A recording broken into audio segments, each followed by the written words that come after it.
Livro 11, capítulo 1. Finalidade das confissões.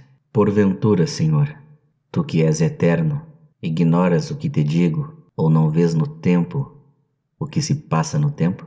Por que motivo, então, narrar-te essas coisas todas? Certamente não é para que as conheças, é para despertar em mim e nos que me leem nosso amor por Ti, para que todos exclamemos: grande é o Senhor, e infinitamente digno de louvores. Já disse e torno a dizer, é pelo desejo de teu amor que narro isso. Também nós oramos e, não obstante, a verdade nos diz: o Pai sabe do que haveis mister, antes mesmo de lhe pedires. Por isso manifestamos nosso amor por Ti, confessando-te nossas misérias e Tuas misericórdias para conosco, para que termines a nossa libertação que começaste, e para que deixemos de ser infelizes em nós para sermos felizes em Ti. Pois nos chamaste para que fôssemos pobres de espírito, mansos, penitentes, famintos e sedentos de justiça, misericordiosos, puros de coração e pacíficos. Muitas coisas te narrei, conforme o pude e conforme o desejo de minha alma, porque o exigiste primeiro, para que te confessasse, Senhor meu Deus, porque és bom e porque tua misericórdia é eterna. Capítulo 2. A inteligência das Escrituras. Quando poderei eu descrever, com o poder de minha pena, todas as exortações, todos os terrores, as consolações, as inspirações de que lançaste mão para me levar a pregar tua palavra e dispensar ao povo teu sacramento? Mesmo que eu fosse capaz de enumerar na ordem tais coisas, as gotas de meu tempo me são preciosas. Já muito que anseio ardentemente meditar sobre tua lei e te confessar nela minha ciência e minha ignorância, os albores de tuas luzes na minha alma e o que ainda resta em mim de trevas, até que minha fraqueza seja absorvida por tua força. Não quero gastar em outros cuidados as horas de liberdade que me restam, além dos cuidados indispensáveis do corpo, do trabalho intelectual, dos serviços que devemos aos homens e dos que prestamos sem lhe dever. Senhor meu Deus, ouve minha prece, que tua misericórdia atenda ao meu desejo, pois não arde só por mim, mas também para servir ao amor fraternal, e bem vês em meu coração que é assim. Permitas que te sacrifique meu pensamento e minha língua, mas concede-me o que te devo oferecer, porque sou pobre e indigente, enquanto és rico para todos os que te invocam, e sem cuidados contigo, cuidas de nossa existência. Livra-me, Senhor, de toda temeridade e de toda mentira que meus lábios e meu coração possam proferir. Que tuas escrituras sejam minhas castas delícias, que não me engane nelas, nem com elas engane a ninguém. Senhor, ouve-me e tem compaixão. Senhor meu Deus, luz dos cegos e vigor dos fracos, mas também luz dos que vêm e força dos fortes. Presta atenção à minha alma e ouve-a clamar do fundo do abismo. E se teus ouvidos estão ausentes do abismo, para onde iremos? Por quem clamaremos? Teu é o dia e tua é a noite.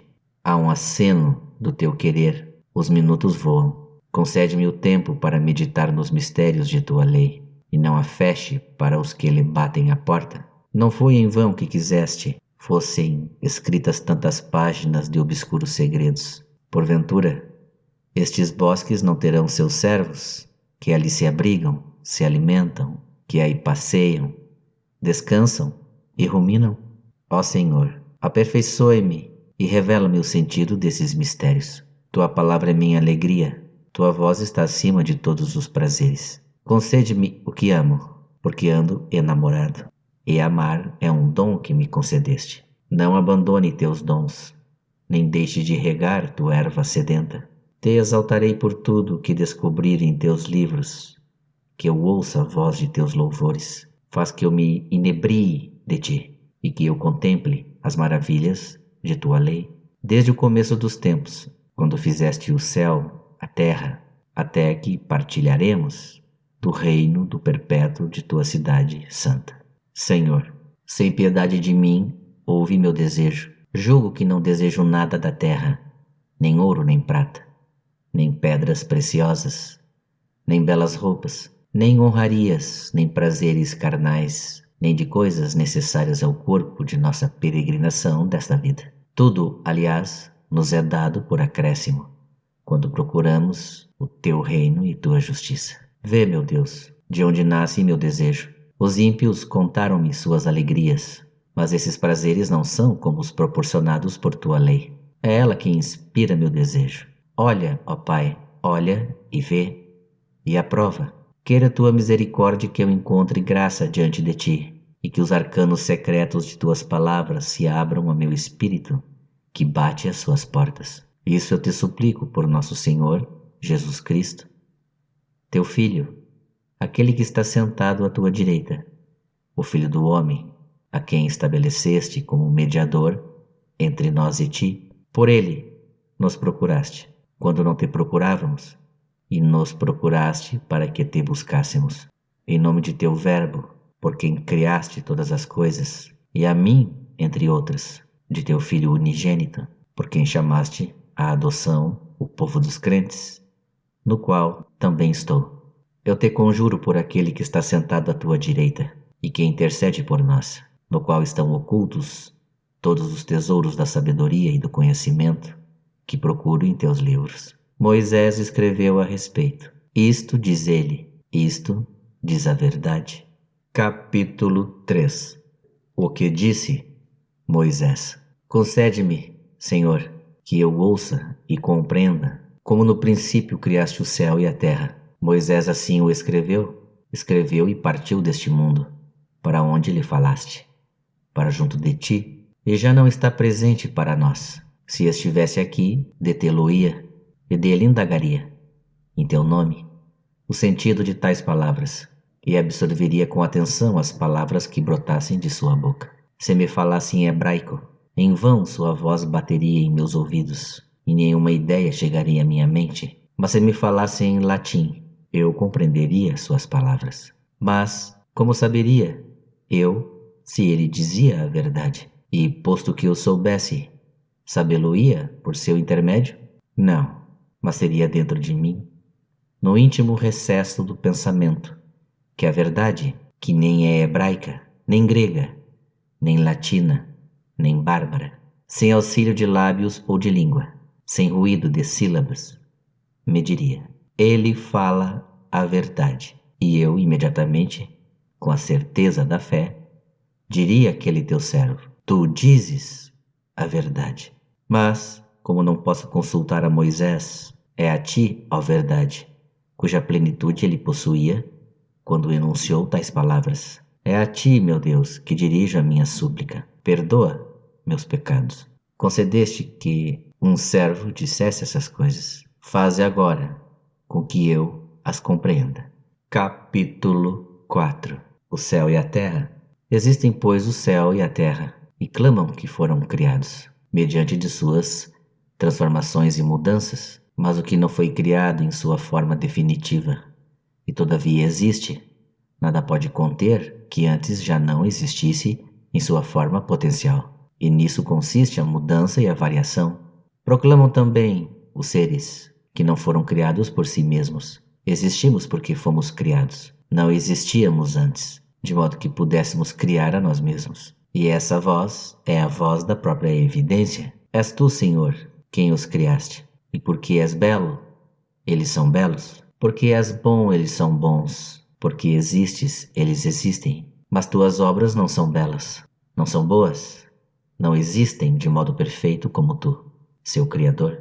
Comparados contigo, os seres nem são bons, nem belos, nem existem. E isso sabemos, e por isso te rendemos graças. Mas nosso saber, comparado com tua ciência, é ignorância. Capítulo 5. A palavra e a criação. De que modo criaste o céu e a terra, e de que instrumento te serviste para levar a cabo tão grandiosa obra? Pois não procedeste como o artesão que forma um corpo de outro, conforme a concepção de seu espírito, que tem o poder de exteriorizar a forma que vê em si mesmo com o olhar do Espírito. De onde lhe vem esse poder do Espírito, senão de ti, que o criaste? E essa forma ele a impõe a uma matéria que preexistia, apta para ser transformada, como a terra, a pedra, a madeira, o outro e tantas outras substâncias. Mas de onde proviriam essas coisas se não as tivesse criado? Criaste o corpo do artista, a alma que governa seus membros, a matéria que ele plasma, a inspiração que concebe e vê interiormente, o que executará exteriormente. Deste-lhes os órgãos dos sentidos, intérpretes pelos quais materializa as intenções de sua alma, informam o espírito do que fizeram, para que este consulte a verdade, o juiz interior, para saber se a obra é boa. Tudo isso te louva como Criador de todas as coisas. Mas como os fizeste? Como criaste, meu Deus, o céu e a terra? Por certo, não criaste o céu e a terra no céu e na terra, nem tampouco os criaste no ar, nem sob as águas que pertencem ao céu e à terra. Não criaste o universo no universo, porque não havia espaço onde pudesse existir. Não tinhas à mão a matéria com que modelar o céu e a terra. E de onde viria essa matéria que não tinhas ainda feito para dela fazer alguma coisa? Que criatura pode existir que não exija tua existência? Contudo, falaste e o mundo foi feito. Tua palavra o criou. Capítulo 6. Como falou Deus? Mas como falaste, porventura do mesmo modo, como aquela voz que, saindo da nuvem, disse: Este é meu filho bem-amado? Essa voz fez-se ouvir e passou. Teve começo e fim. Suas sílabas ressoaram, depois passaram, em sucessão ordenada até a última, que vem depois de todas as outras. E depois foi o silêncio, por onde se vê claramente que essa voz foi gerada por órgão temporal de uma criatura a serviço de tua vontade eterna. E essas palavras, pronunciadas no tempo, foram comunicadas pelo ouvido material à inteligência, cujo ouvido interior está atento à tua palavra eterna. E a razão comparou essas palavras, proferidas no tempo, com o silêncio de teu verbo eterno, e disse: É diferente, muito diferente. Tais palavras estão bem abaixo de mim, nem sequer existem, pois fogem e passam, mas o verbo de Deus permanece sobre mim eternamente. Se foi, portanto, com essas palavras sonoras e passageiras que ordenaste que se faça o céu e a terra, se foi assim que os criaste, conclui-se que já havia, antes do céu e da terra, uma criatura temporal, cujos movimentos puderam fazer vibrar essa voz do tempo. Ora, não havia corpo algum antes do céu e da terra, ou se algum existia, tu certamente já o tinhas criado, não por meio de uma voz passageira, justamente para que pudesse soar essa voz passageira para dizer: façam-se o céu e a terra. E fosse o que fosse, o ser de onde saísse tal voz não teria existido se não o tivesses criado. Mas, para criar esse corpo, necessário a emissão destas palavras, de tua palavra serviste. Capítulo 7. A palavra coeterna. É assim que nos convidas a compreender o verbo, que é Deus junto de ti, que também és Deus, verbo pronunciado eternamente, pelo qual tudo é pronunciado eternamente. O que é dito não é uma sequência de palavras, ou uma palavra que é seguida por outra, como que a concluir uma frase, mas tudo é dito simultânea e eternamente. Do contrário, já haveria tempo e mudança, e não a verdadeira eternidade, nem a verdadeira imortalidade. Isto eu sei, meu Deus, e por isso te dou graças. Eu sei, e eu te confesso, Senhor, e também o sabe todo aquele que não é ingrato à infalível verdade. Sabemos, Senhor, sabemos que não ser mais depois de ter existido, ou passar a ser quando ainda não se existia, é o morrer e o nascer. Mas em teu verbo, por ser verdadeiramente imortal e eterno, nada desaparece, nem tem sucessão. Com o teu verbo, que é coeterno, enuncias eternamente e a um só tempo tudo o que dizes. e o que se realiza é o que dizes que se faça. Não é de outro modo, senão pelo verbo que crias. Todavia, os seres criados por tua palavra não chegam à existência simultaneamente, desde toda a eternidade. Capítulo 8. A verdadeira luz. Imploro-te, Senhor meu Deus, qual o porquê disso tudo? De certo modo eu o compreendo, mas não sei como exprimi-lo. Poderei dizer que tudo o que tem começo e fim começa e acaba quando a razão eterna, que não tem começo nem fim, sabe que deve começar ou acabar? Essa inteligência é teu verbo, que é o princípio, porque também nos fala. Assim falou-nos no Evangelho, com a voz humana, e a palavra ecoou exteriormente nos ouvidos dos homens, para que crescem nele e o buscassem em seu íntimo, e o encontrassem na eterna verdade, onde um bom e único mestre instrui todos os seus discípulos. Ai, Senhor, ouço tua voz a me dizer que só nos fala verdadeiramente quem nos ensina, e quem não nos instrui, mesmo que fale, não nos diz nada. Mas quem nos ensina, senão a verdade imutável? As lições da criatura mutável têm o único valor de nos conduzir à verdade, que é imutável. Nela verdadeiramente aprendemos quando, de pé, a ouvimos, alegrando-nos por cada voz do esposo, que nos reconduz àquele de quem viemos. Por isso, ele é o princípio, pois se ele não permanecesse, não teríamos para onde voltar de nossos erros. Quando voltamos de um erro, temos plena consciência dessa volta, e é para que tomemos consciência de nossos erros que ele nos instrui, porque ele é o princípio, e sua palavra é para nós. Capítulo 9. A voz do Verbo. É nesse princípio, ó Deus, que criaste o céu e a terra. Em teu Verbo, em teu Filho, em tua virtude, em tua sabedoria, em tua verdade, falando e agindo de modo admirável. Quem o poderá compreender ou explicar? Que luz é essa que por vezes me ilumina e que fere meu coração sem o lesar? Atemorizo-me e inflamo-me, tremo porque, de certo modo, sou tão diferente dela, e inflamo-me porque também sou semelhante a ela. A sabedoria é a mesma sabedoria que brilha em mim de quando em quando. Ela rasga as nuvens de minha alma, que novamente me encobrem quando dela me afasto, pelas trevas e pelo peso de minhas memórias. Na indigência meu vigor enfraqueceu de tal modo que nem posso mais suportar o meu bem, até que tu, Senhor, que te mostraste compassivo com todas as minhas iniquidades, cures também todas as minhas fraquezas. Redimirás minha vida da corrupção, has de me coroar na piedade e na misericórdia, e saciarás com teus bens meus desejos, porque minha juventude será renovada com a da águia. Pela esperança fomos salvos, e aguardamos com paciência o cumprimento de tuas promessas. Ouça, pois, tua voz em seu interior, quem puder, e eu quero clamar, cheio de fé em teu oráculo. Como são magníficas as tuas obras, Senhor, que tudo criaste em tua sabedoria. Ela é o princípio, e nesse princípio criaste o céu e a terra. Capítulo 10. Que fazia Deus antes da criação?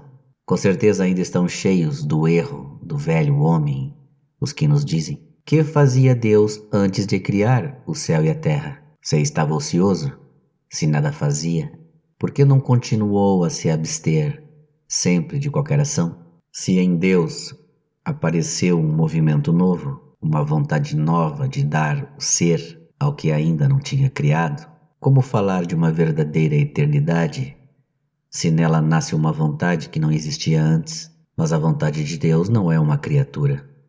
Ela é anterior a toda criatura. Nenhuma criação seria possível se a vontade do Criador não a precedesse. A vontade, portanto, pertence à própria substância de Deus. Logo, se na substância de Deus nasce algo que antes não existia, não se pode mais, com verdade, chamá-la eterna. E se desde toda a eternidade Deus quis a existência da criatura, por que a criatura também não é eterna? Capítulo 11. Tempo e eternidade. Os que assim falam não te compreendem ainda, ó sabedoria de Deus, luz das inteligências, não compreendem ainda como é criado o que é criado por ti e em ti. Esforçam-se por saborear as coisas eternas, mas seu espírito voa ainda sobre as realidades passadas e futuras. Quem poderá deter esse pensamento? Quem o fixará por um momento, para que tenha um rápido vislumbre do esplendor da eternidade imutável e a compare com os tempos impermanentes, para perceber que qualquer comparação é impossível? Então veria que a sucessão dos tempos não é feita senão de uma sequência infindável de instantes, que não podem ser simultâneos, que pelo contrário, na eternidade, nada é sucessivo, tudo é presente, enquanto o tempo não pode ser de todo presente.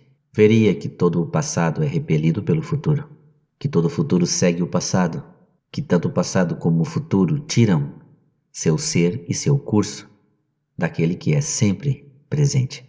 Quem poderá deter a inteligência do homem para que pare e veja como a eternidade imóvel não é futura nem passada? Determina o futuro e o passado? Caso poderá realizar isso, minha mão, ou esta minha língua, com a palavra, poderia realizar tal obra? Capítulo 12. Deus antes da criação. Eis minha resposta à questão: que fazia Deus antes de criar o céu e a terra? Não responderei jocosamente, como alguém, para contornar a dificuldade do problema.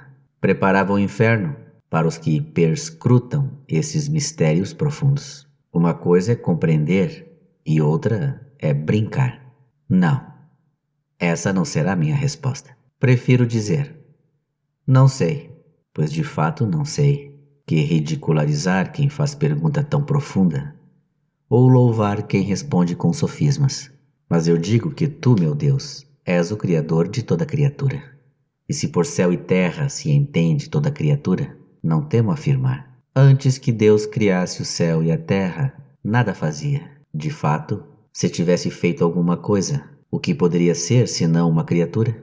Oxalá eu soubesse tudo o que desejo saber. Como sei que nenhuma criatura foi criada antes da criação. Capítulo 13. O tempo antes da criação.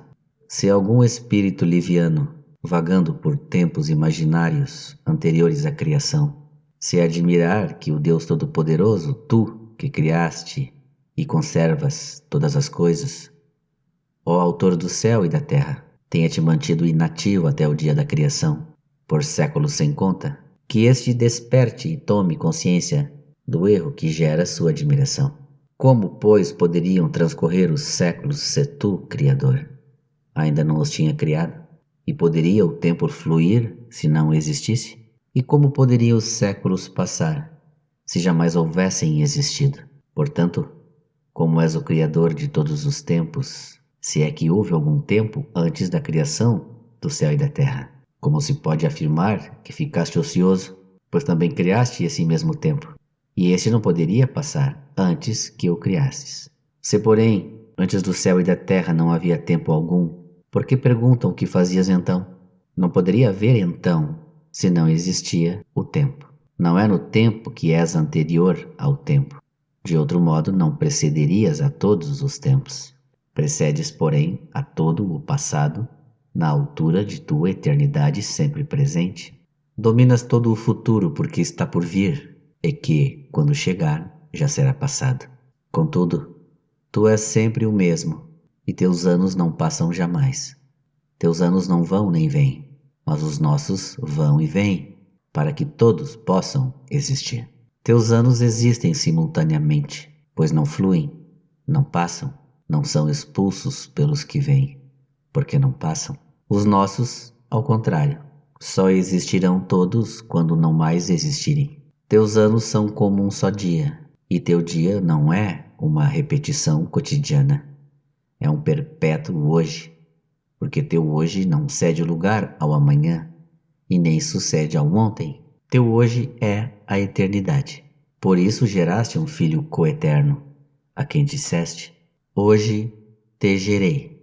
Todos os tempos são obra tua, e tu existes antes de todos os tempos. É, pois, inconcebível que tenha existido tempo quando o tempo ainda não existia.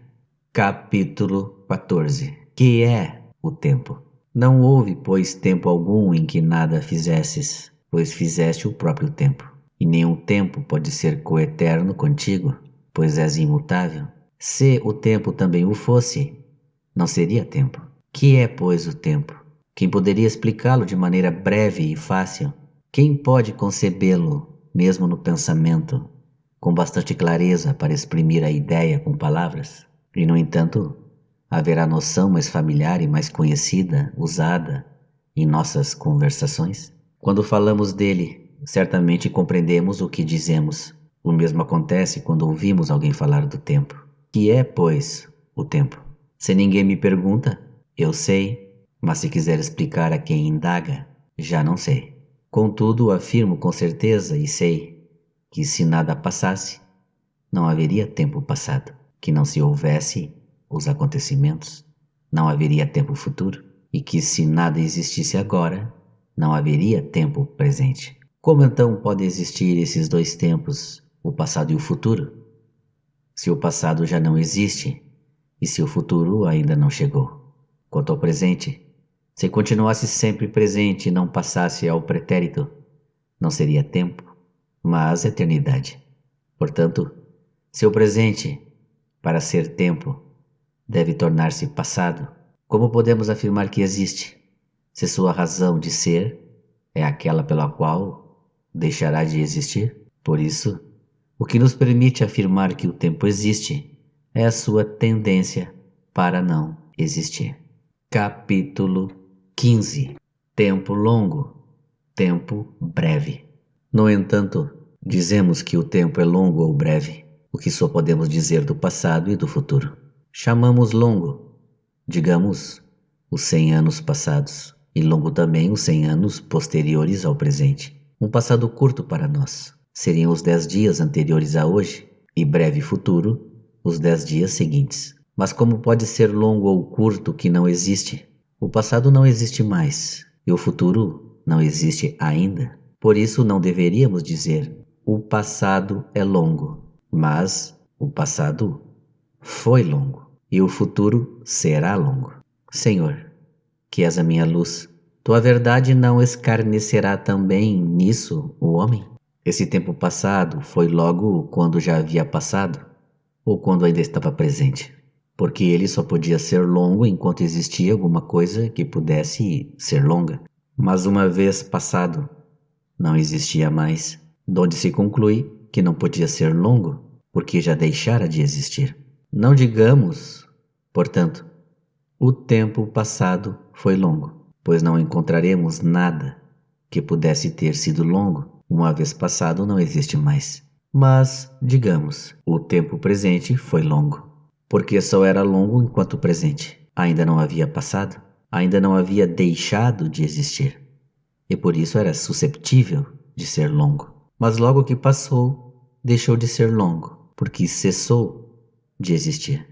Mas vejamos, ó alma humana, se o tempo presente pode ser longo, porque foi-te dada a prerrogativa de perceber e medir os momentos. Que me respondes? Por acaso 100 anos presentes são um tempo longo? Consideremos antes se 100 anos podem ser presentes. Se for o primeiro ano que corre, está presente, mas os outros 99 ainda são futuros e, portanto, ainda não existem. Se estamos no segundo ano, já temos um ano passado, o segundo presente e todos os outros no futuro. Desse período de 100 anos, seja qual for o ano que supomos presente, todos os que o precederam serão passados, e todos os que estão por vir, futuros. Portanto, os 100 anos não podem estar simultaneamente presentes. Vejamos agora se, pelo menos, o ano em curso é presente. Se estamos no primeiro mês, os outros são futuros. Como acima, se estamos no segundo, o primeiro será passado, e os demais, futuros. Assim, o ano que corre não está todo presente. E como não está todo presente, não é, portanto, verdade dizer-se que o ano esteja presente. Um ano compõe-se de 12 meses, e seja qual for o mês considerado, será o único em curso, mas o mês em curso não é presente, mas somente o dia. Vale o que dissemos antes. Se estamos no primeiro dia, todos os outros são futuros. Se estamos no último, todos os outros são passados. Se estamos entre um desses dois dias, esse dia está entre os dias passados e futuros. Eis, portanto, esse tempo presente, o único que julgávamos poder chamar de longo, reduzido ao espaço de um só dia. Mas examinemos esse único dia, porque nem mesmo ele é todo presente. Compõe-se de dia e noite, num total de 24 horas, relativamente à primeira hora. Todas as outras horas são futuras. Em relação à última hora, todas as outras são passadas. Cada hora intermediária tem atrás de si horas passadas e diante de si horas futuras. Mas também essa única hora é composta de fugitivos instantes. Tudo que dela correu é passado, e tudo o que ainda lhe resta é futuro. Se pudermos conceber um lapso de tempo que não possa ser subdividido em frações, por menores que sejam, só essa fração poderá ser chamada de presente, mas sua passagem do futuro para o passado seria tão rápida que não teria nenhuma duração. Se a tivesse, dividir-se-ia em passado e futuro, mas o presente não em duração alguma. Qual seria, pois, o tempo que podemos chamar de longo? Seria acaso o futuro? Mas nós não dizemos que o futuro é longo, porque ainda não existe, e por isso não pode ser longo. Dizemos, será longo. E quando se dará? Se atualmente ele ainda está no porvir, não pode ser longo. Não existindo ainda, não pode ser longo. Mas somente poderá ser longo na hora em que emergir do futuro, que ainda não existe, em que começar a ser e a se tornar presente, de modo que possa ser longo. Nesse caso, o presente nos clama, pelo que acima dissemos, que ele não pode ser longo. Capítulo 16. A medida do presente. E contudo, Senhor, percebemos os intervalos de tempos, os comparamos entre si, e dizemos que uns são mais longos e outros mais breves. Medimos também o quanto uma duração é maior ou menor que outra, e respondemos que esta é o dobro ou triplo de outra, que aquela é simples ou que ambas são iguais. Mas é o tempo que passa que medimos, quando o percebemos passar. Quanto ao passado, que não existe mais, e o futuro, que não existe ainda, quem poderá medi-los, a menos que ouse afirmar que o nada pode ser medido? Assim, quando o tempo passa, pode ser percebido e medido. Porém, quando já decorreu, ninguém o pode mentir ou sentir, porque já não existe. Capítulo 17. O passado e o presente. Pai, apenas pergunto, não estou afirmando. Meu Deus, ajuda-me, dirige-me. Quem ousaria afirmar que não existe 3 tempos, como aprendemos na infância e como ensinamos às crianças? O passado, o presente e o futuro? Será que só o presente existe, porque os demais, o passado e o futuro, não existem? Ou será que eles também existem, e então o presente provém de algum lugar oculto, quando de futuro se torna presente, e também se retira para outro esconderijo, quando de presente se torna passado? E os que predisseram o futuro, onde ouviram, se ele ainda não existe? É impossível ver-se o que não existe. E os que narram o passado diriam mentiras, se não vissem os acontecimentos com o espírito. Ora, se esse passado não tivesse existência alguma, seria absolutamente impossível vê-lo. Por conseguinte, o futuro e o passado também existem. Capítulo 18. As previsões. Permite-me, Senhor, que eu leve adiante minhas investigações. Tu que és minha esperança, faze que minha tentativa não seja perturbada. Se o futuro e o passado existem, quero saber onde estão. Se ainda não posso compreender, sei todavia que onde quer que estejam, não existem nem como futuro nem como passado, mas apenas como presente. Se também ali estiver enquanto futuro, então ainda não existirá. Se o passado aí estiver como passado, já não estará lá. Portanto, no lugar e no modo que estiverem, só podem existir como presentes. Quando relatamos acontecimentos verídicos do passado, o que vem à nossa memória não são os fatos em si, que já deixaram de existir, mas as palavras que exprimem as imagens dos fatos, que através de nossos sentidos gravaram em nosso espírito suas pegadas. Minha infância, por exemplo, que não existe mais, pertence a um passado que também desapareceu. Mas quando eu a evoco e passo a relatá-la, vejo suas imagens no presente, imagens que ainda estão na minha memória. E a predição do futuro, meu Deus, seguiria um processo análogo? Os fatos que ainda não existem serão representados antecipadamente em nosso espírito, como imagens já existentes? Eu o ignoro. O que sei é que, habitualmente, premeditamos nossas ações futuras, e que essa premeditação pertence ao presente, enquanto esta começará a existir, pois então não será mais futura, mas presente.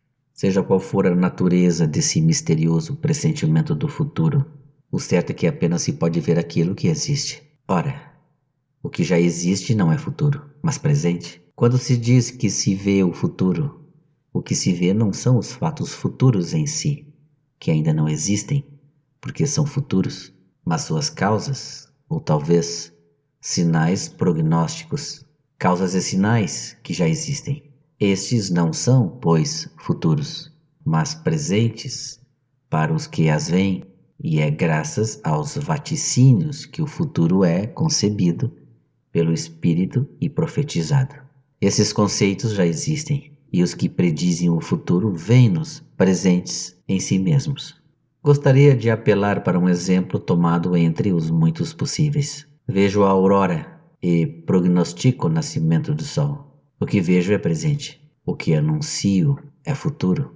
Não o sol que já existe, mas seu surgimento que ainda não ocorreu. Contudo, se eu não tivesse uma imagem mental desse surgimento, como agora quando falo dele, ser-me-ia impossível a previsão.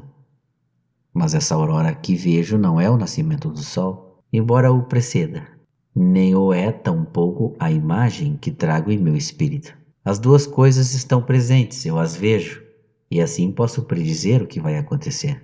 O futuro, portanto, ainda não existe. Se ainda não existe, não existe no agora.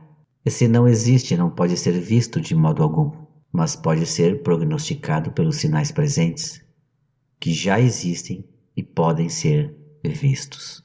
Capítulo 19. Oração. Mas tu, que és soberano sobre tuas criaturas, de que modo ensinas às almas os fatos que estão por vir, como revelas aos teus profetas? De que modo ensinas o futuro? Tu, para quem o futuro não existe? Ou antes, como ensinas os sinais presentes dos fatos futuros? Pois o que ainda não existe não pode ser ensinado. O teu modo misterioso de agir está muito acima de minha inteligência, sobrepuja minhas forças. Por mim mesmo não o poderia alcançar, mas podê-lo-ei por ti, quando me concederes, ó doce luz dos olhos de minha alma. Capítulo 20. Conclusão. O que agora parece claro e evidente para mim é que nem o futuro, nem o passado existem, e é impróprio dizer que há 3 tempos, passado, presente e futuro. Talvez fosse mais correto dizer, há 3 tempos, o presente do passado, o presente do presente e o presente do futuro. E essas 3 espécies de tempos existem em nossa mente, e não as vejo em outra parte. O presente do passado é a memória, o presente do presente é a percepção direta, o presente do futuro é a esperança. Se me é lícito falar assim, vejo e confesso que há 3 tempos. Diga-se também que são 3 os tempos, presente, passado e futuro, como abusivamente afirma o costume. Não me importo, nem me oponho, nem critico o modo de falar, desde que fique bem entendido o que se diz e que não se acredite que o futuro já existe e que o passado ainda existe. Uma linguagem que expresse em termos exatos é incomum. Com muita frequência falamos com impropriedade, mas entende-se o que queremos dizer. Capítulo 21. A medida do tempo. Disse há pouco que medimos o tempo que passa, de modo que podemos afirmar que um lapso de tempo é o dobro de outro, ou igual, e apontar entre os intervalos de tempo outras relações, mediante esse processo comparativo. Portanto, como eu dizia, Medimos o tempo no momento em que passa. E se me perguntarem, como o sabes? Eu responderia, sei porque o medimos e porque é impossível medir o que não existe. Ora, o passado e o futuro não existem. Quanto ao presente, como podemos medi-lo, se não tem duração? Portanto, só podemos medi-lo enquanto passa. E quando passou, não o medimos mais, porque não há mais nada a medir. Mas de onde se origina, por onde passa, para onde vai o tempo quando o medimos? De onde vem senão do futuro? Por onde passa, senão pelo presente? Para onde vai, senão para o passado? Nasce, pois, do que ainda não existe, atravessa o que não tem duração e corre para o que não existe mais. No entanto, o que é que medimos, senão o tempo relacionado ao espaço? Quando dizemos de um tempo que é simples, duplo ou triplo, ou igual, ou quando formulamos qualquer outra relação dessa espécie, nada mais fazemos do que medir espaços de tempo. Em que espaço medimos então o tempo no momento em que passa? No futuro? Talvez. De onde procede? Mas o que ainda não existe não pode ser medido. Será no presente, por onde ele passa? Mas como medir o que não tem extensão? Será no passado, para onde caminha? Mas o que não existe mais escapa a qualquer medida. Capítulo 22. O enigma. Minha alma se inflama no desejo de deslindar este enigma tão complicado. Senhor, meu Deus, meu bom Pai, eu te suplico por Cristo, não queiras tolher a meu desejo a solução de tais problemas, tão familiares, mas tão obscuros. Permite que eu os penetre e faze com que a luz de tua misericórdia os ilumine, Senhor. A quem poderia eu consultar sobre isso? A quem confessaria minha ignorância com mais proveito do que a ti? Que não se despaz com o forte zelo que me inflama por tuas escrituras? Concede-me o que amo, pois este amor é um dom teu. Dá-me, ó Pai, esta graça, tu que sabes presentear com boas dádivas a teus filhos. Concede-me essa luz, porque determinei conhecê-las, e meu esforço será rude, até que me reveles esses mistérios. Eu te suplico, por Cristo, em nome do Santo dos Santos, que a ninguém perturbe minha investigação. Acreditei e por isso falo. Minha esperança, a esperança pela qual vivo, é contemplar as delícias do Senhor. Eis que tornaste velhos os meus dias, e eles passam, não sei como. Nós só falamos de tempo, e de tempo, e de tempos, e de tempos. Quanto tempo esse homem falou? Quanto tempo demorou para fazê-lo? Há quanto tempo não vejo isto? A duração desta sílaba é o dobro daquela, que é breve. Assim nos expressamos, e assim ouvimos. A todos nos compreendem, e nós compreendemos. São palavras claras e de uso corrente, mas encerram mistérios, e compreendê-las requer melhor análise. Capítulo 23. O tempo e o movimento. Ouvi um homem instruído dizer que o tempo é nada mais do que o movimento do Sol, da Lua e dos astros. Não concordo, porque não seria então o tempo o movimento de todos os corpos? Se os astros passassem e a roda de um oleiro continuasse a rodar, deixaria caso de existir tempo para medir suas voltas? Como poderíamos dizer que elas se davam a intervalos iguais, ou ora mais rápida, ora mais lentamente? É que umas demoravam mais e outras menos. E dizendo isto, não estaríamos falando do tempo? Não haveria mais em nossas palavras sílabas longas e breves, porém umas ressoam por mais tempo e outras por menos tempo.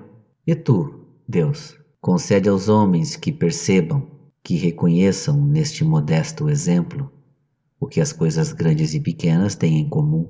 Há astros e luminares celestes que nos servem de sinais e marcam as estações, os dias e os anos. Isso é verdade. Todavia, como eu jamais diria que a volta realizada por aquela roda de madeira representa o dia, nem o sábio cuja opinião transcrevo poderia afirmar que a volta da roda não representa o tempo. O meu desejo é conhecer a natureza e a essência do tempo, com que medimos os movimentos dos corpos, e nos autoriza a dizer, por exemplo, que um movimento dura 2 vezes mais que outro. O que chamamos de dia não é apenas o tempo todo o percurso de Oriente a Oriente, e que nos faz dizer: passaram-se tantos dias. Entendo por isso também as noites, que não são enumeradas separadamente. Portanto, já que o dia se completa pelo movimento do Sol e o círculo que ele cumpre a partir do Oriente, pergunto eu se o dia é o próprio movimento, ou se é o tempo que dura esses movimentos, ou ambas as coisas. Na primeira hipótese, teremos um dia mesmo se o Sol fizesse seu percurso no intervalo de 1 hora. Na hipótese da duração, não haveria dia se o Sol fizesse seu percurso no breve espaço de 1 hora. E o Sol deveria cumprir 24 vezes seu percurso para formar um dia.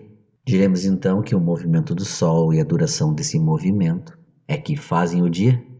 Mas então se poderia chamar de dia se o Sol efetuasse seu percurso no lapso de 1 hora, mais do que se, parando o Sol seu percurso, passasse o mesmo tempo que é necessário habitualmente ao Sol para completar sua revolução de uma manhã a outra. Portanto, não mais buscarei conhecer em que consiste o dia, mas em que consiste o tempo, que usamos para medir o percurso do Sol.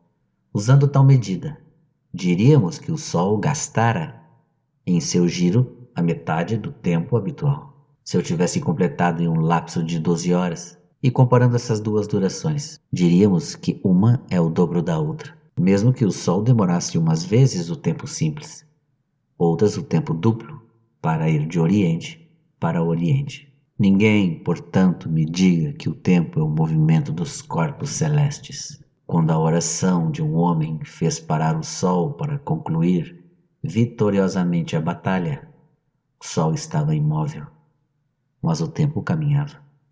E a batalha terminou no espaço de tempo que lhe era necessário. Veja, pois, que o tempo é uma espécie de extensão, mas eu o vejo, ou apenas tenho a impressão de vê-lo? Só tu me demonstrarás, ó luz, ó verdade. Capítulo 24. O tempo, medida do movimento. Queres que eu aprove a quem diz que o tempo é o movimento de um corpo? Não aprovo. Sei que não há corpo que não se mova no tempo. Tu mesmo o afirmas. Mas não acredito que o movimento de um corpo seja o tempo. Isso nunca o ouvi, e nem tu o dizes, quando um corpo se move. Sirvo-me do tempo para medir a duração de seu movimento do começo ao fim. Se não vejo o começo e percebo seu movimento sem ver seu fim, só posso medi-lo do momento em que observo o corpo mover-se até o momento em que já não o vejo. Se eu vejo por muito tempo, apenas posso afirmar que a duração de seu movimento é longa, mas não posso dizer quanto é longa, porque só determinamos o valor de uma duração comparando. Dizemos, por exemplo, isso durou tanto quanto aquilo, ou essa duração é o dobro daquela. Semelhantes. Se podemos notar o ponto do espaço onde se inicia um movimento e o ponto de chegada, ou suas partes, se ele se movesse em círculo, poderíamos dizer quanto tempo levou para ir de um ponto a outro, o movimento do corpo ou dessas partes. Assim, o movimento de um corpo é diferente da medida de sua duração, que não vê, pois, a qual dessas coisas se deve chamar de tempo? Se um corpo se move de forma irregular e outras vezes se detém, ora, é o tempo que nos permite medir, não apenas seu movimento, mas também seu repouso, e afirmar: ficou em repouso por tanto tempo quanto em movimento, ou qualquer outro intervalo que tenhamos calculado ou estimado aproximadamente. O tempo não é, pois, a mesma coisa que o movimento. Capítulo 25. Confesso-te, Senhor, que ainda não sei o que é tempo, e torno a confessar: Senhor, eu o sei, que digo estas coisas no tempo, e que de há muito estou falando do tempo, e que esse muito também não seria o que é, senão pela duração do tempo. Mas como posso saber isto, se desconheço o que é tempo? Talvez eu ignore a arte de exprimir o que sei. Ai de mim, que não sei nem mesmo o que ignoro. Eis-me diante de ti, meu Deus. Tu vês que não minto e que falo de coração. Acenderás minha candeia, Senhor, meu Deus, e iluminarás minhas trevas. Capítulo 26. O tempo de extensão da alma. Acaso minha alma não foi sincera, confessando-te que posso medir o tempo? De fato, meu Deus, eu meço e não sei o que meço. Meço o movimento dos corpos com auxílio do tempo, e não poderei medir o tempo do mesmo modo? E poderia eu medir o movimento de um corpo, sua duração, o tempo que gasta para ir de um lugar a outro, sem medir o tempo em que se move? Mas o tempo em si, com que o poderei medir? É com um tempo mais curto que medimos o mais longo. Como medimos uma viga com o côvado? Do mesmo modo medimos a duração de uma sílaba longa com a duração de uma sílaba breve, dizendo que uma é o dobro da outra. Do mesmo modo medimos a extensão de um poema pelo número de versos, a extensão dos versos pelo número de pés, a extensão dos pés pelo número de sílabas e a duração das sílabas longas pela duração das breves. Não é pelas páginas dos livros que fazemos este cálculo, o que seria medir o espaço e não o tempo. Conforme as palavras passam e as pronunciamos, dizemos: eis um poema longo, porque se compõe de tantos versos. Esses versos são longos, porque são formados de tantos pés. Esses pés são longos, porque se estendem por tantas sílabas. Esta sílaba é longa, porque é o dobro de uma breve.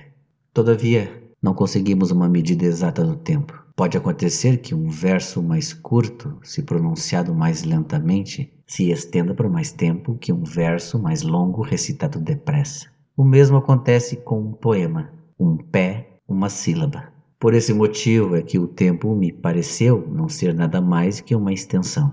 Mas extensão de quê? Não saberia dizê-lo ao certo. Seria de admirar que não fosse extensão da própria alma. Portanto, dize-me, meu Deus, que é o que meço quando digo um tanto vagamente: este tempo é mais longo do que aquele, ou mais exatamente, este tempo é o dobro daquele. Meço o tempo, eu sei, mas não o futuro, que ainda não existe, nem o presente, porque não tem duração, nem o passado, porque não existe mais. Que mereço eu, então?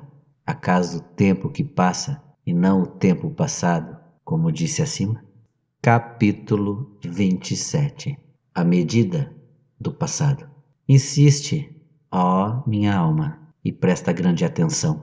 Deus é nosso apoio. Ele é que nos criou, e não nós. Olha para lá, para o lado, onde se desponta a aurora da verdade. Eis, por exemplo, que uma voz corpórea começa a ressoar, e soa, e continua vibrando e deixa de soar. Faz-se silêncio, a voz calou-se, passou e deixa de existir. Antes de soar, era futura, e não podia ser medida, pois ainda não existia, e agora também não o pode, porque já não existe mais. Só poderíamos medi-la quando ressoava, porque então havia o que medir, mas mesmo então não era estável, porque vinha e passava. E não seria isso que a tornava mensurável? Porque enquanto passava, estendia-se por um espaço de tempo que a tornava capaz de ser medida, porque o presente não tem duração alguma. Admitamos que foi possível medi-la. Eis, suponhamos agora, uma outra voz que começa a se fazer ouvir. Ela vibra de modo contínuo, sem nenhuma interrupção. Meçamo-la enquanto vibra, porque no momento em que deixar de vibrar será passada, e já não poderá ser medida. Meçamo-la então, e avaliemos sua duração. Mas ela vibra ainda, e só pode ser medida depois do início do fenômeno, quando começa a vibrar até seu fim, quando deixa de vibrar. Porque é precisamente o intervalo que separa um começo de um fim que nos medimos. Por isso, uma voz que ainda não terminou de ressoar escapa à medida. É impossível dizer se ela será longa ou breve, se é igual a outra, simples ou dupla, ou qual a relação que tem com essa outra. Mas quando terminar de soar, deixará de existir. Como, então, poderemos medi-la? De fato, medimos o tempo, mas não o tempo que ainda não existe, nem o que já não existe, nem o que não tem duração alguma, nem o que está passando. Não é, portanto, nem o futuro, nem o passado, nem o presente, nem o que não tem limites que medimos. E, contudo, medimos o tempo. Deus, Creator Omnium, Deus, Criador de tudo quanto existe. Este verso é formado de 8 sílabas, alternativamente breves e longas. As 4 breves, a primeira, a terceira, a quinta e a sétima, são simples em relação às 4 longas. A segunda, a quarta, a sexta e a oitava. Cada sílaba longa tem uma duração 2 vezes maior que a breve. Eu pronuncio e percebo que é assim pelo testemunho claro de meus sentidos. E por este testemunho, que é fidedigno, meço uma longa por uma breve e noto que ela a contém 2 vezes. Mas como uma sílaba só se faz ouvir depois da outra, se a breve vem primeiro e a longa a seguir, como poderei reter a breve? Como aplicá-la à longa para compará-las e ver que esta contém aquela 2 vezes? Uma vez que a longa só começa a soar quando a breve deixou de se ouvir, e a própria sílaba longa, não me é possível medi-la enquanto está soando, que eu só poderia medi-la quando se calasse. Mas ela, ao terminar, passou. Que é, pois, que eu meço? Onde está a breve? Que seria a minha medida? Onde está a longa? Que meço? Apenas vibraram, foram-se, passaram e não existem mais. Não obstante, eu as meço e respondo com a segurança que me pode dar um sentido bem educado, que evidentemente uma é de duração simples e a outra dupla, mas só poderei fazê-lo depois que ambas passarem e terminarem. Logo, eu não meço as sílabas que não existem mais, mas algo que permanece gravado em minha memória. É em ti, meu espírito, que meço o tempo. Não me objetes nada, pois é assim. Não te perturbes com as ondas desordenadas de tuas emoções. É em ti, digo, que meço o tempo, a impressão que em ti gravam as coisas em sua passagem. Perduram ainda depois que os fatos passam. O que eu meço é esta impressão presente, e não as vibrações que a produziram e se foram. E ela que meço quando meço o tempo. Portanto, ou essa impressão é o tempo, ou eu não meço o tempo. Mas quando medimos silenciosos e dizemos que o silêncio teve a mesma duração que certa palavra, não estamos dirigindo nossa atenção para a medida dessa palavra, como se ainda pudéssemos ouvi-la, para podermos avaliar no espaço de tempo o intervalo do silêncio? Com efeito, por vezes, sem abrir a boca ou dizer palavra, fazemos mentalmente poemas, versos, discursos. Avaliamos a extensão do seu movimento, sua duração, uns em relação aos outros, exatamente como se usássemos a voz. Se alguém quisesse pronunciar um som prolongado e regular antecipadamente, em pensamento, sua duração, estima em silêncio a medida dessa duração e, confiando à memória, começa a emitir o som, que vibra até atingir o limite fixado. Ou melhor, esse som vibrou e vibrará, porque a parte que passou soou, a que ainda resta soará e chegará a seu fim. A atenção presente vai lançando o futuro para o passado, e o passado cresce com a diminuição do futuro, até que, esgotado o futuro, não haja mais que passado. Capítulo 28. A medida do futuro. Mas o futuro que ainda não existe, como pode diminuir ou consumir-se? E o passado, que já não existe, como pode aumentar, a não ser por existirem no espírito? Autor dessas 3 transformações, a espera, a atenção e a lembrança, objeto de sua espera, passa pela atenção e se transforma em lembrança. De fato, quem ousará negar que o futuro ainda não existe? Todavia, a espera do futuro já está no espírito. E quem poderá negar que o passado não mais existe? Contudo, a lembrança do passado ainda está no espírito. Enfim, haverá alguém que negue que o presente carece de duração, porque é um instante que passa. No entanto, perdura a atenção, diante da qual o seu objeto presente continuamente se retira. O futuro, portanto, não é longo porque não existe. Um futuro longo seria apenas uma longa espera do futuro. Nem pode ser longo o passado, que também não existe. Um passado longo é uma longa lembrança do passado. Digamos que eu queira cantar uma canção que conheço. Antes de iniciar, minha expectativa se estende pela melodia como um todo. Quando começo, tudo que vira passado é armazenada na memória. A atividade de meu espírito se divide em memória, onde guardo o que já disse, e em expectativa em relação ao que vou dizer. Contudo, a atenção está presente, e por seu intermédio o futuro se torna passado. Quanto mais se aproxima o fim da canção, tanto menos se torna a expectativa, e tanto maior a memória, até que aquela se esgota, e a ação cumprida passa inteiramente para a memória.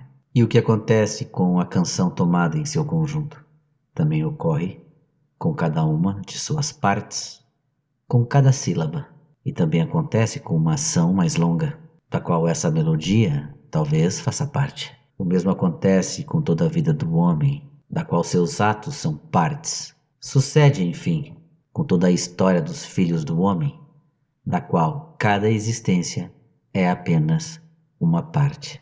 Capítulo 29. A eternidade de Deus. Mas por que tua misericórdia é superior a todas as vidas? E eis que minha vida não é mais que de extensão, e tua destra me acolheu em meu Senhor, o Filho do homem, mediador entre ti, que és uno, e nós, que somos muitos, e vivemos divididos por diversas paixões. Assim, por ele me unirei àquele que por ele se uniu a nós, e liberto dos antigos dias. Recolherei meu ser seguindo tua unidade, esquecido do passado, sem me preocupar com as coisas futuras e transitórias, atento apenas àquilo que é eterno. Não com dispersão, mas com todas as minhas forças, buscarei a palma da vocação celeste, onde ouvirei a voz de teu louvor, e onde contemplarei tua alegria, que não conhece futuro nem passado. Agora, porém, meus anos transcorrem em lamentos, e tu, meu consolo, ó Senhor, meu Pai, tu és eterno. Mas eu me dispersei no tempo, cuja ordem ignoro.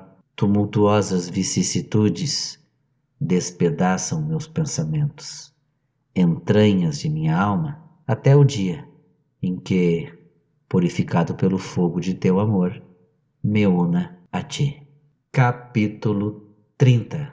Deus e o tempo. E repousarei imutável em ti, em tua verdade. Na minha forma, não mais tolerarei as perguntas das pessoas que, pela enfermidade que é a pena de seu pecado, têm mais sede de saber do que lhes permite sua capacidade. Que dizem: que fazia Deus antes de criar o céu e a terra? Ou ainda, como lhe veio a ideia de criar algo, se antes nunca fizera nada? Conceda-lhes, Senhor, que reflitam no que dizem, que compreendam que não se pode falar nunca onde não há tempo. Quando se diz que alguém nunca fez nada, que se quer dizer senão que esse tal nada fez em tempo algum? Que eles compreendam que não pode existir tempo na ausência da criação, e deixem de semelhantes falácias. Que também atentem para o que tem diante de si, para compreender que tu, antes de todos os tempos, és o Criador eterno de todos os tempos, e que nenhum tempo te é coeterno, nem criatura alguma, embora algumas estejam acima dos tempos. Agostinho se refere aqui aos anjos e demônios. Capítulo 31. Conclusão. Senhor meu Deus, que abismos profundos os de teus segredos, e quão longe deles me levaram as consequências de meus pecados. Cura meus olhos, para que eu me alegre com tua luz. Se houvesse de fato um espírito de ciência e de presciência, tão grandes para conhecer o passado e o futuro, como conheço qualquer canto popular, esse espírito nos encheria de extraordinária admiração e espanto. Nada, com efeito, lhe seria oculto no passado e nos séculos vindouros. Exatamente como, ao entoar essa melodia, sei tudo o que cantei desde o começo e tudo o que falta cantar até o fim. Mas longe de mim a ideia de identificar um tal conhecimento, aquele que tens de todas as coisas futuras e passadas. Ó Criador do Universo, Criador dos espíritos e dos corpos, tua ciência é incomparavelmente mais admirável e mais misteriosa, porque aquele que canta ou escuta uma melodia conhecida, dividido entre a expectativa das notas por vir e a lembrança das notas passadas, passam por impressões diferentes. Mas contigo não se dá nada semelhante. Tu és imutável e eterno, Criador verdadeiramente eterno dos espíritos. Como no princípio, conheceste o céu e a terra, sem que teu espírito mudasse seu saber, assim criaste o céu e a terra, sem que tua ação passasse por etapas distintas. Que aquele que compreende isto te louve, assim como o que não compreende. Oh, como é sublime! E os de coração humildes são tua morada. Levantas os que caíram, e os que, graças a ti, continuam eretos, não caem nunca. Bem, pessoal, chegamos ao final do 11º livro. Espero que tenham gostado. Curtam, se inscrevam no canal. Aguardo vocês no próximo vídeo, agora que já estamos quase finalizando os 13 vídeos, né? Um abraço a todos. Fiquem com Deus.